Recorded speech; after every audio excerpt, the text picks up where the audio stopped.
Okay, guys. Well, oh man, I can't believe it. I'm so close to my 100th video. My 100th video. Oh man, I can't believe it. Well, here goes. So, for my 99th video, I am going to talk about a movie that has generated a lot of interest and a lot of build up and a lot of just tension, just waiting, everyone waiting for this movie to arrive. Then it finally happened.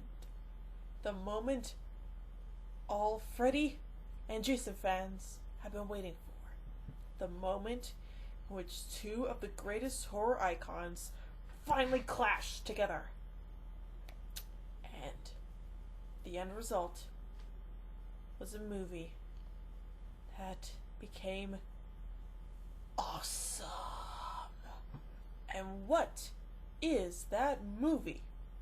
Well, it is none other than the one, the only, the masterpiece that is Freddy versus Jason.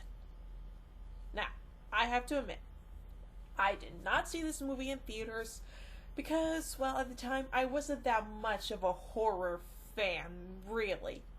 But, like I said, over the years, I've been enjoying the horror genre. I enjoy it. I think it's fantastic. Oh, sorry about that. And I find it deliciously entertaining, don't you think? I mean, all these movies with villains going against their victims and just the blood and the gore and the scariness and the suspense and the excitement. Whew, gives me chills. But still, we're here to talk about Freddy vs. Jason. A movie that I think is great. And while it definitely deserves a sequel, I highly doubt we're ever going to get it. So, yeah. So instead, we were course-treated to crappy remakes of Friday the 13th and Nightmare on Elm Street, both of which I will never see. Ever. So, don't ask me if I'm going to review those remakes, because my answer will be, hell no. So, let's jump right into the movie, Freddy vs. Jason. So, basic plot of this movie. Well, basically, Freddy is trying to kill more Elm Street kids, as always. But unfortunately, however, the kids of Elm Street have, well, forgotten about Freddy over the years. So ultimately, Freddy has to make the Elm Street kids fearful of him again. But how is he going to do it? Well, simple. Recruit Jason Voorhees! Yes, that's what you do! And of course, the way Freddy does this is fantastic. Simply, well, he sort of, quote-unquote, poses as Jason's mommy, so that way Jason can go around on killing sprees and ultimately make people fearful of Freddy again. And of course, it works out really well until Freddy gets really pissed off that Jason was going to kill one of Freddy's victims. Naughty, naughty Jason. Bad Jason. Very, very bad indeed. So ultimately, this leads to the climactic showdown that we have all been waiting for. Freddy Krueger and Jason Voorhees battling it out on the big screen. Whoo, yes! Deliciously awesome, isn't it? But yes. So basically, Freddy and Jason fight, until we get this really cool moment where both Freddy and Jason use each other's signature weapons against them. Basically, Jason's, well, pretty much, well, cuts off one of Freddy's arms, pretty much, well, stabs him with it. Of course, that includes the arm with the famous claw glove. And in return, Freddy will pretty much, well, kills Jason using Jason's own machete. Because we all know that's Jason's weapon of choice. Yes, a machete. Can't say anything bad about that, now can I? So, no. And of course, while the ending sort of leads to the possibility of a sequel, you know, with Jason coming out of the water holding Freddy's head, and of course Freddy winks at the camera, we're all led to believe that, whoa, sequel. Well, sadly, that's never going to happen. Tear. Sad. Sad Freddy Jason fan. Well, anyhow, enough about that. But still, that's basically the overall plot of Freddy vs. Jason. And I do have to say, the fights between Freddy and Jason are outstanding and just really fun to watch. And it's just so amazing. That's what makes this movie so damn good. So, now that we've all talked, so now that I've talked on and on about that, let's talk about the good and the bad things of this movie. The good things are, of course, like I said, the fight scenes between Freddy and Jason. I really, really do like those scenes. They're really, really good.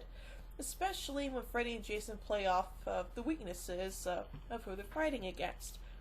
Like Freddy using water against Jason because that's how Jason pretty much, well, quote-unquote, died when he was a kid. He drowned in Crystal Lake. So water's Jason's weakness.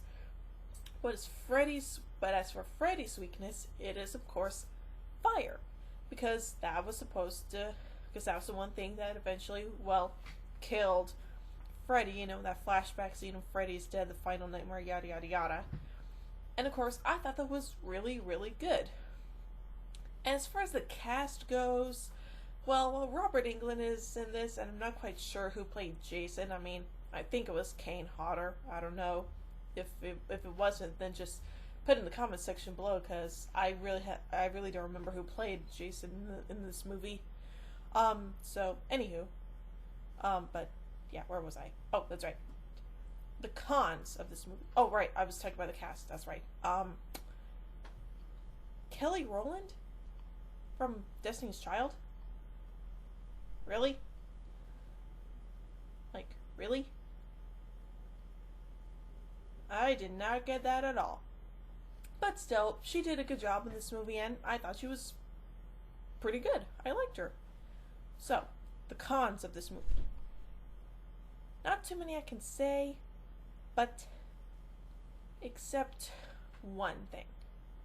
There's just one scene in the movie that just made me scratch my head and be like, what? That scene is this. See, Kelly Rowland's character apparently falls asleep while reading a magazine. And of course, the Freddy comes up and pretty much takes her nose off, saying, "Got your nose!" And when she wakes up, she's perfectly fine. And see, here's why I take issue with this. See, here's the thing about Freddy. Whatever he does to you in the dream world also happens to you in the real world. So if Freddy took her nose off in the dream world, would her nose be gone in the real world? That's like, what? Huh? I don't get it. I watched all the movies. What? But whatever. So, yeah. But other than that, there's not much else bad I could say about this movie. I really enjoyed it. I thought it was a good mix of horror and action, and for the most part, I generally liked it. I thought it was good. Actually, I think it was great. In my opinion, this movie should have got a sequel. But did it? No. So, yeah. But anywho, so, that is it for now. But still, I got 2 more reviews coming, and of course, my 100th video is going to be the review of the Will Smith flick, I Am Legend. So, stay tuned for that, eh? And until then, live long and prosper. Peace out. Bye-bye.